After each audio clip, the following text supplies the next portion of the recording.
Hello বন্ধুরা, সেদিন আমি বাজার থেকে এই হোয়াইট পমফ্রেট মাছগুলো কিনে এনেছিলাম।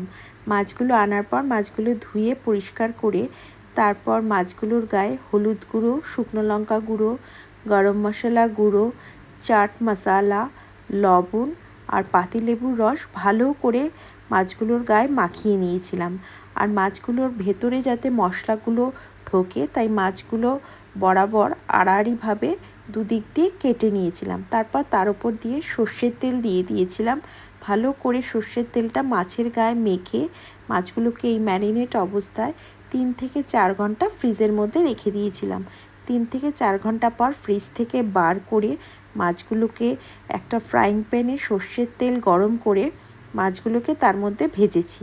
মাছগুলো এত নরম আর ফ্রেশ ছিল যে মাছগুলো উল্টোতে গেলেই মাছগুলো ভেঙে যাচ্ছিল, কিন্তু মাছ ভাজাটা বলছি খুব ভালো হয়েছিল।